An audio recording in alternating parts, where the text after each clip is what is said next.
Presentación de la semana 4, opción 2. Este es un artículo de investigación sobre la progresividad y redistribución del impuesto de renta societaria en Europa y Latinoamérica. Es un artículo hecho por Víctor Andrés Reyes Moreno, magíster en tributación de la Universidad Central de Colombia. Los impuestos yo decidí dividirlo en estas 5 ramas para entenderlos y abarcarlos de una mejor manera. Entonces, lo primero es los impuestos. Los impuestos es una obligación que tienen los individuos, las personas y las empresas que deben declarar sobre lo que tienen, sobre la utilidad de las empresas. Entonces es algo obligatorio.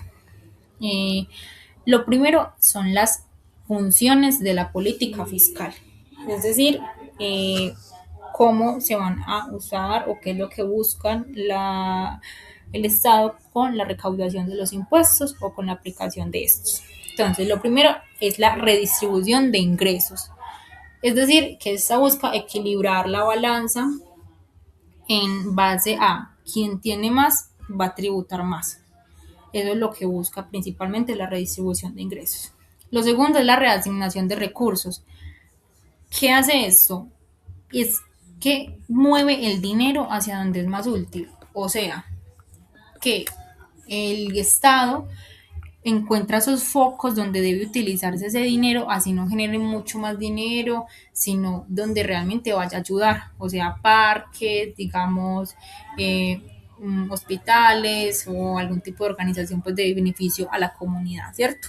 O algún proyecto principalmente para la comunidad, eh, y ya sea pues alimenticios, de hogares, de atención de salud y ese tipo de cosas.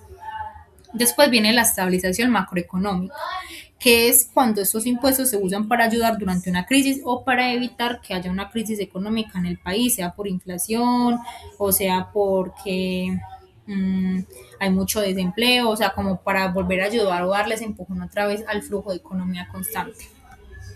Después tenemos la clasificación de los impuestos, que es algo que me parece muy importante entender cómo se dividen y cómo es que se cobran dependiendo del sector social.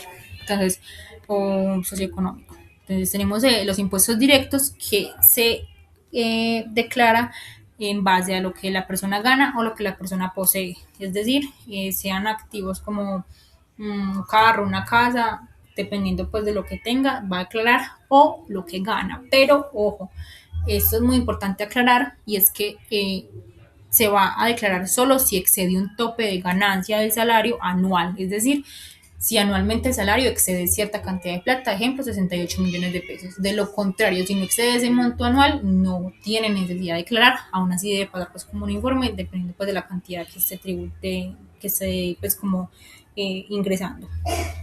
Después están los impuestos indirectos, que es básicamente el IVA, es lo que pues conocemos como el IVA. Que eso no importa cuánto uno gane, no importa uno dónde viva, uno va a pagar ese impuesto al momento de comprar algo o al momento de contratar determinados servicios.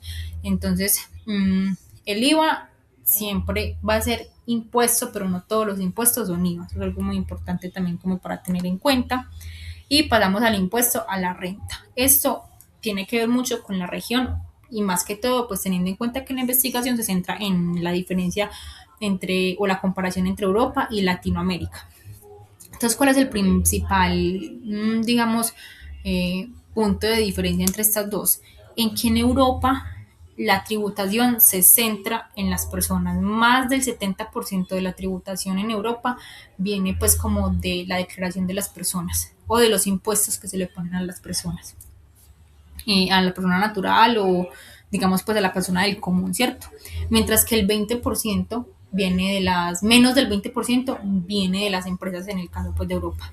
Por otro lado, en Latinoamérica tenemos que se concentra principalmente en las empresas. En las empresas, más del 80% de la tributación en Colombia viene de las empresas, mientras que el índice que viene de las personas es mucho más bajo, entonces yo creo que esa es como la principal diferencia. Aquí pasamos a los modelos de tributación. Esto es muy importante porque no todos los países, no todos usan el mismo modelo de tributación. Entonces tenemos primero la doble tributación, que es que básicamente Se declara por las utilidades que generó la empresa y después, cuando esas utilidades son repartidas a los socios, estos deben volver a declarar por ese dinero que les ingresó o bueno, por esas utilidades, ¿cierto? Entonces, esa sería la doble tributación. Después podemos ver la integración parcial, que es cuando la empresa tributa y al momento de repartir esas utilidades o cuando ya el socio o el dueño de la empresa va a ir a declarar renta, no tributa lo mismo porque entonces se le descuenta o se le acredita lo que ya la empresa declaró. Entonces, ya no si existiría una doble tributación o de alguna manera le ayudaría, pues se les contaría, como les mencioné, valga la redundancia, lo que ya la empresa hizo. Después tenemos la exención de dividendos, que es que solamente tributa a la empresa. Cuando ya se requiere una declaración de renta del individuo normal, este pues no tiene que declarar porque ya la empresa lo hizo, ¿cierto? O sea, sí pasa como el informe, pero no sé pues como el pago de la aclaración. Y por último, vamos a ver qué impacto tiene todo este proceso, la distribución o la recaudación y el cómo se utilizan los impuestos en el impacto social pues que esto tiene. Y esto se hace o se mide ese impacto según el índice Gini. ¿Qué es el índice Gini? Ese índice es básicamente lo que califica la desigualdad que existe en un país. El índice generalmente va del 0 al 10, siendo 0 una puntuación perfecta, que y según el índice Gini no existe pues un país con tal puntuación. Entre más baja sea la puntuación es que más perfecta es, claro, y entre más alta es que más desigualdad existe en ese país. Para tener pues como un ejemplo, países como Noruega o Dinamarca tienen una puntuación entre el 0.25 y 0.24, mientras que países como Colombia está generalmente entre el 0.50 y 0.54. Entonces, entre más cerca sea del 1 es porque más desigualdad existe. Colombia, desafortunadamente, es uno de los países con más desigualdad dentro de Latinoamérica. Y vamos a verlo pues acá solamente entre Europa y Latinoamérica. Europa, con todo este proceso, con todo esto que vimos de los impuestos, logra reducir hasta en 20 puntos ese índice y lo hace, o principalmente esto se da debido a que el enfoque no depende pues como de las empresas, sino de la renta personal, es decir, de los individuos generales. Mientras que en Latinoamérica, a pesar pues de la recaudación y todo este proceso que vimos, solo logra reducir 3 puntos debido pues a la invasión de impuestos, a la informalidad. eh, Todo esto pues reduce mucho el digamos, el método en el que reduce los puntos y eso que estos 3 puntos que logra reducir son básicamente en torno a la salud, no tanto a otros sistemas que cubre los impuestos. Entonces, bueno, esta sería pues como mi presentación.